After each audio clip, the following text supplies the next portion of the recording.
What's up, family? Welcome to mini-bytes session 11, and today's theme is isolation.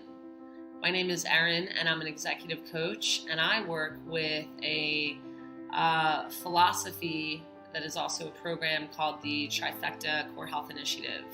And this program focuses on empowerment, eating intelligence, and physical fitness. So I began doing these mini-byte sessions recently in response to some requests to do some videos, talk a little bit more about my daily practices and how I'm working through certain real life issues. And today we're going to talk a little bit about isolation. And for me personally, isolation has played a big role in my story.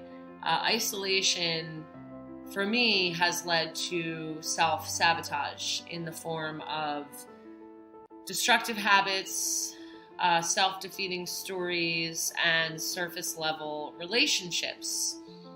So isolation is not to be confused with solitude. I do believe I need a certain amount of alone time to process things, to integrate new learnings, and I try to take time to do that each day.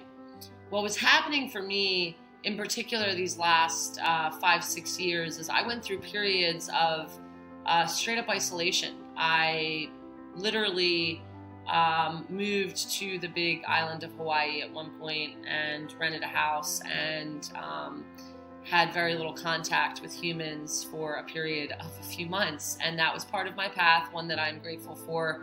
But it was also during that time that self-defeating stories were abundant, destructive habits increased, and many of my relationships felt rather surface level. The one relationship that was growing in a meandering way was my relationship with myself, which I do believe was a purpose that was served in that.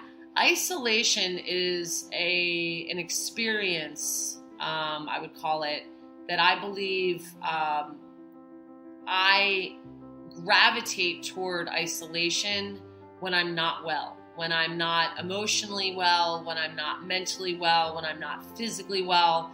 The analogy is like a dog. When a dog's sick, the dog goes off into a corner behind the tree to be sick and die. It doesn't want to be around people.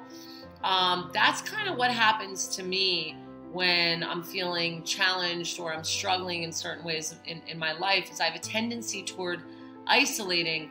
And again, a certain amount of solitude to process and integrate is one thing, but if I have too much time on my own, if I have enough time alone to kind of sit with the stories that I'm telling myself, this can become a very dangerous thing. It can impact my relationships with others. It can lead me to justify making choices that are not healthy, choices about my thoughts that are toxic, and without anyone else to bounce those thoughts and stories off of because I'm isolating, these things will just continue to grow and consume my world. So I have become more conscious of isolation in my own life. I read an article this morning about seclusion and how it's sort of the kryptonite for creativity, and it's really the same thing. You can call it seclusion, you can call it isolation, and for me, I used to call isolation solitude, and I used to say I needed my alone time, but I check in with that now. I check in with it, and I spend far less time alone than I used to, and when I do spend that time alone, I'm conscious of the thoughts that I'm having, and I hold space for what I will call negative thought processes, but I'm more conscious of, am I feeding the isolation right now, and do I need to move through that? So my solution to isolation is basically do all the things I don't want to do. So generally when I'm not feeling well, I don't want to interact with people, I don't want to go out.